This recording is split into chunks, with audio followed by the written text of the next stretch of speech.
I stood alone at Grandma Nika's funeral, the wind cutting through my jacket like it had a personal grudge.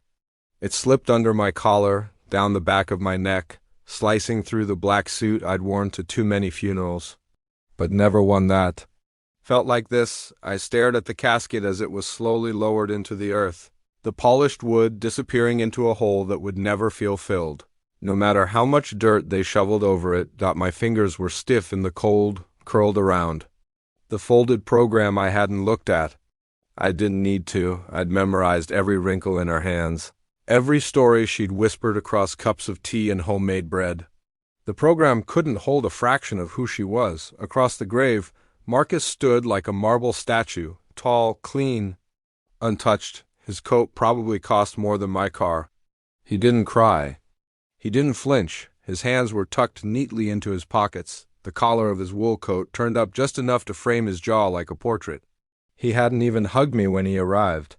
Just a nod, as if we were acquaintances at a business conference. That was Marcus now. City polished, always networking, always calculating. He hadn't been back since Christmas. Even then, he barely said 2 words to Grandma. I stayed every Sunday, like clockwork. I showed up at her creaky little house with a bag of groceries and whatever stories I'd collected from the week. She'd greet me with flour on her apron and laughter in her eyes. She always made me feel like I mattered, like I wasn't just drifting. She asked about Camille, about work, about whether I was still trying to fix up that old bike in the garage, and I listened to her too, her stories about Ukraine, about life before she met our grandfather, about the strange way time folds in on itself when you get old. Now she was gone, and the silence was unbearable. The priest's voice droned on, hollow against the wind.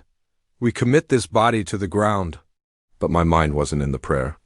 It was stuck on the last time I saw her. She had been thinner, tired. I'd offered to take her to the doctor. She'd waved me off with a smile. Old age is not a disease, Jordan, she said. It's just the final gift of time. I didn't understand it then. I don't know that I do now. I heard Camille before I saw her, her heels clicking sharply against the stone walkway as she approached from the parking lot. Fashionably late as always, she stood beside me without a word, wrapped in a black trench coat and sunglasses, even though the clouds were low and sullen. This won't take long, right? She muttered, glancing at her phone. I've got that thing with Leslie in an hour. I didn't respond. I didn't have the energy to explain to her that some things weren't meant to be rushed. Grief, for example. Or the realization that the one person who truly saw you is no longer breathing. She slipped her phone back into her bag, clearly annoyed that I wasn't making small talk. Did Marcus say anything to you? She asked. About the will. I shook my head. We haven't spoken. Figures, she said, as if that somehow confirmed something she'd long suspected. As the last of the prayers were said and the crowd began to drift toward the reception hall, I lingered. I waited until there was no one left but me, Marcus, and the wind. He didn't move. Neither did I. We stared at the grave as if expecting her to sit up and crack a joke. She would have hated how formal this all was. She once told me, if I die in winter, make sure the priest wears wool socks. They always forget. You look tired, Marcus said finally, his voice clipped and neutral. I looked over at him. You look expensive. A smirk pulled at the corner of his mouth, but it didn't reach his eyes. I live in the real world, Jordan. You should try it sometime. I didn't answer. He turned and walked away, the hem of his coat swaying with every step, like it was rehearsed. That was our relationship now, a series of moments passed like cold coins between strangers. Couldn't remember the last time. We'd laughed together, probably years ago. Before he moved out, before Dad died. Before everything started cracking at the edges, I finally turned to leave. The reception hall felt like an afterthought. It was too warm, too crowded, full of people I didn't know, shaking my hand like they owed Grandma a debt of performance. Camille made small talk, smiled too widely, accepted compliments on her coat. I sat in the corner, plate untouched, watching.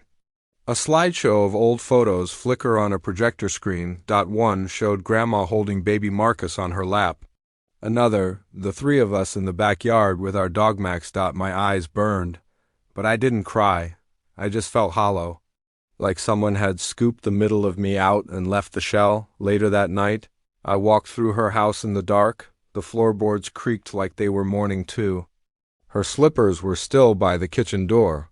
Her perfume lingered faintly in the hallway. I paused at the doorway of her bedroom, heart aching. I couldn't bring myself to go in. The garage door groaned as I lifted it, the scent of rust and oil rushing out like breath held too long. The Volia sat beneath a canvas cover, unmoved, unremarkable. I hadn't thought of it in years. She used to drive it only once a week to the market on Thursdays. She'd let me help wash it in the summer when I was little. I remembered the way she'd slap my hand away when I tried to clean the chrome with dish soap. It deserves respect. She'd said, now it just looked tired, forgotten, but somehow I couldn't stop staring at it. Tomorrow we'd meet the notary. The will would be read. I didn't expect anything. Maybe a photo album. Maybe a blanket she'd knitted for me. I didn't need property or heirlooms.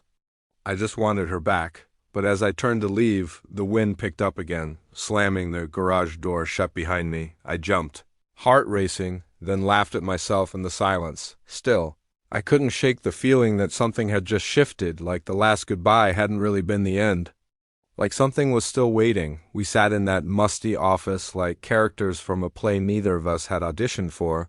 The walls were yellowed with age, lined with shelves that sagged under the weight of old law books and faded certificates. The air was thick with the scent of dust and dry paper, and the only sound was the whir of a fan that barely stirred the stagnant air. It smelled like time had stopped trying here. The notary, a thin woman in a gray cardigan that matched the file, folders on her desk, adjusted her glasses and gave us both a polite smile. The kind people wear when they don't want to pick sides. I sat stiffly in the old leather chair, feeling the cracked armrest bite into my elbow. Camille was beside me, legs crossed, phone in hand, scrolling through something she clearly found more interesting than the settling of my grandmother's estate. Her nails clicked against the screen, rapid and hollow like a metronome keeping time with my rising anxiety. Marcus sat across the room, calm and composed. Like he was here for a performance review he knew he'd pass. His coat was draped over the back of the chair, revealing a designer sweater and shoes that still gleamed even in this dull light. He offered no nod of recognition, no brotherly warmth. Just that same unreadable look, cool, detached, maybe even amused. I wondered if he'd been rehearsing his gracious winter smile all morning. The notary cleared her throat and opened the folder in front of her. Thank you both for coming. We'll proceed with the reading of Nicka Turson's last will and testament. My chest tightened.